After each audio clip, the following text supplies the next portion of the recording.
Hi, my name's Phil. I like talking about politics, and in this video I'd like to take a look at how Brexit is not only impacting the trading services right now, but may do over the next few years, as businesses increasingly don't need to worry about travel restrictions related to COVID, wisely or not. The service industry is about to meet some Brexit realities that had hitherto been hidden behind COVID. But first, if you'd like to be notified of daily news and politics, please subscribe to the channel and click the bell notification icon. So yeah, due to COVID travel restrictions, the Brexit impact on services was a little more muted than would otherwise have been the case. Performers and exhibitors wouldn't have been travelling around Europe with or without Brexit, and remote contact between service providers and clients became more widespread.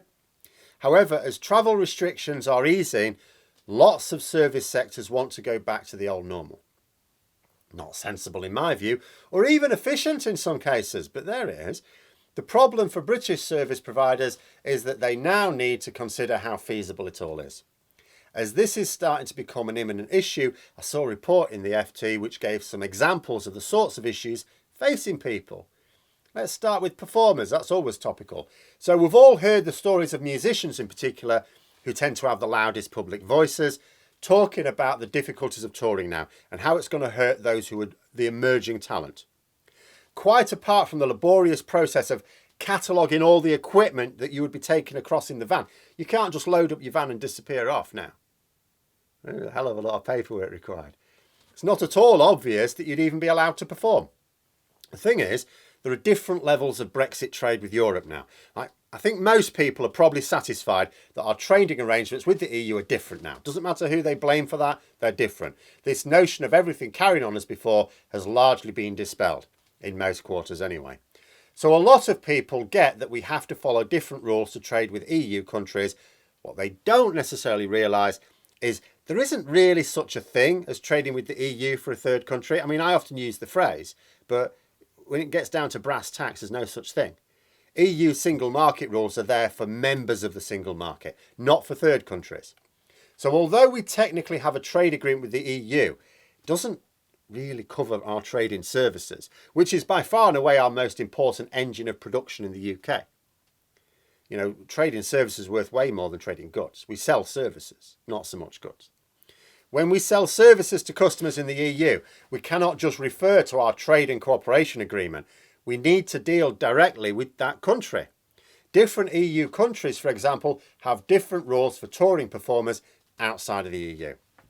When the problems facing touring musicians hit the headlines last year, the government tried to point out that they've struck deals that mean visa waivers for them.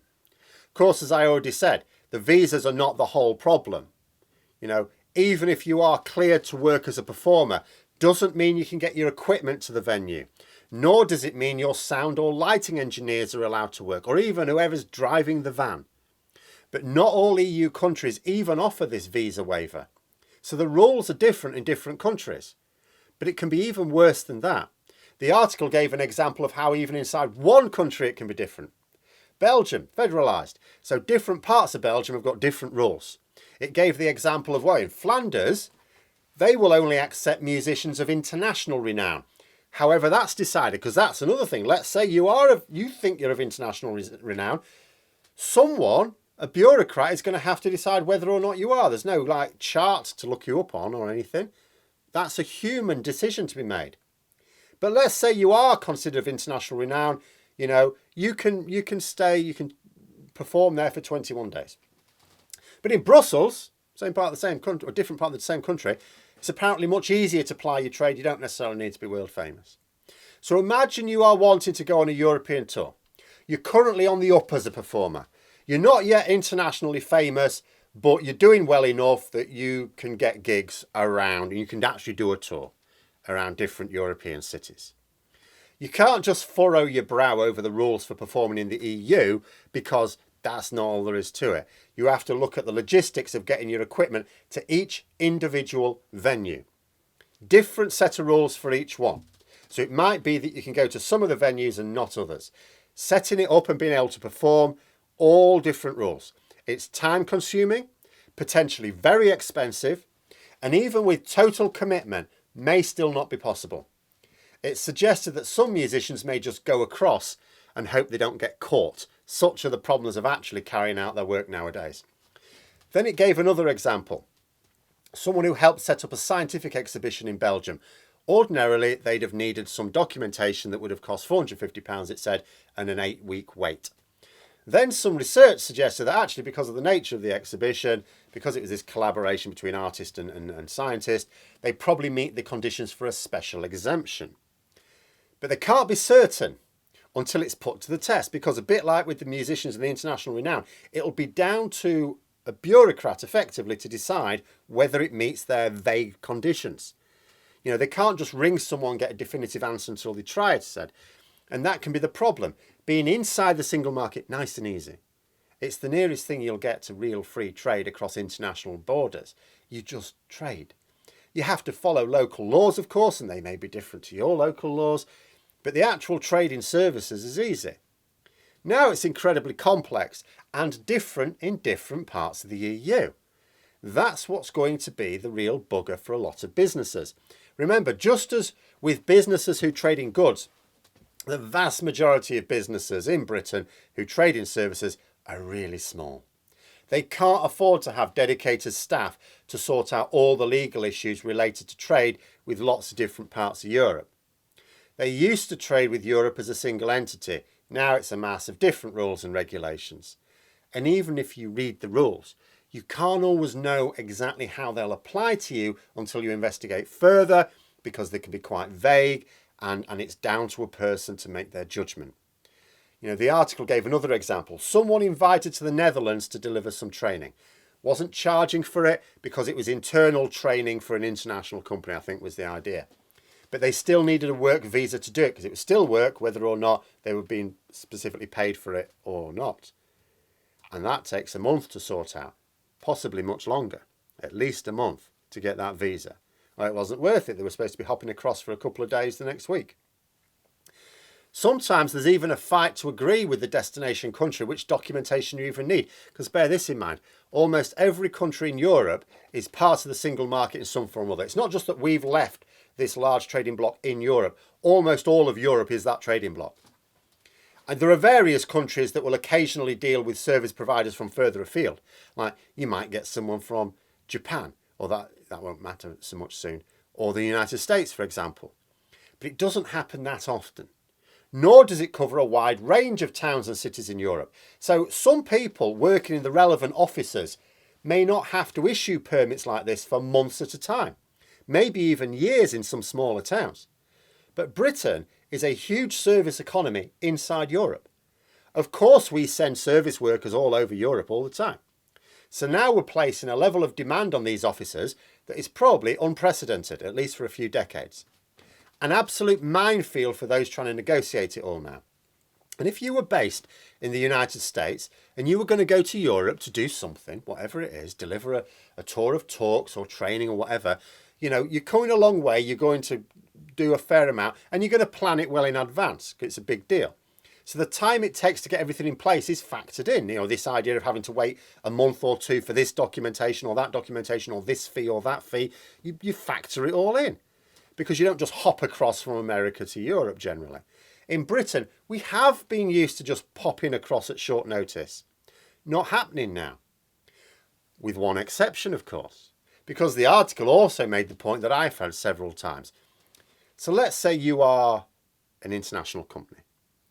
Not you personally, but you run an international company. And there's a presence in Britain. Might be headquartered in Britain, might not, doesn't matter. But there's a presence in Britain.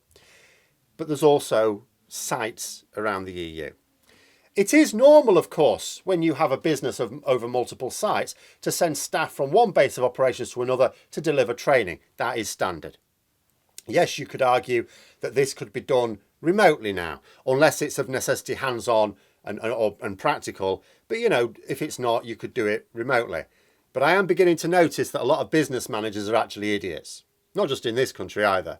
Despite seeing the benefits of remote conferencing during the first year or so of the pandemic, they still want people to get together in a big room to play pointless corporate games and call it training. So there is an impetus to send staff off to other centres to deliver this training, which sometimes may be genuine training. But it is now incredibly difficult to send staff between British and EU-based sites. Or is it? what if the British-based trainer had an EU passport? Well, then you can send them to the Netherlands to deliver training without any worries about needing a work visa. You just go, can you do this thing this Friday? Yeah, sure. I've got a passport that'll let me just get straight through. So people in Britain working for companies like this are at an advantage if they have an EU passport. Therefore, such companies, for some of their staff at least, will prioritise people with an EU passport over a British passport in Britain. So like I've said, an Irish passport, for example, gives you way more rights in Britain than a British passport. All that rubbish the government talk about the new passport being one of the most sophisticated in the world. Bollocks. A British passport isn't even the most sophisticated passport in Britain. So does the future look bleak? Well, yes and no. On our current path, things are only going to get worse, of course. The government is set on a course of divergence, which will make it harder and harder to meet the conditions of countries or territories within those countries in Europe. But just as divergence makes things instantly worse, so convergence makes things better. The obvious way to make it a lot better would be to realise that freedom of movement is mutually beneficial. We seem some way off that revelation, however. Even Labour are currently ruling it out, although as always remember that the Lib Dems do support it and Labour are likely to need the Lib Dems and possibly others if they wish to govern in the next Parliament, so take that one with a grain of salt. Regulatory alignment would also help ease some of the difficulties. At least Labour are in favour of that, so there is definitely going to be movement there if we can oust the Tories in 2024. Maybe the current government could even be persuaded to cooperate with the EU, in the spirit of unity in the face of a common aggressor, and develop a bespoke agreement to cover travel around Europe for the purposes of work, for limited periods of time. So assuming that they don't pull the trigger on the Northern Ireland Protocol, as I was discussing yesterday, what if the racists in the Tory party, they only seem to claim to have a problem with foreigners settling here, coming to live here? What have they got against shorter term work arrangements? Someone popping over for a week or two for some work, but they don't live here. It's just short term.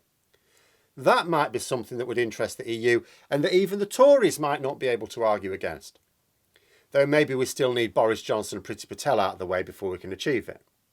But those are my thoughts. Let me know yours in the comments below. Hope you found the video interesting. If you did, don't forget to click the like button. If you'd like to support the channel further, please also click the Patreon link for details.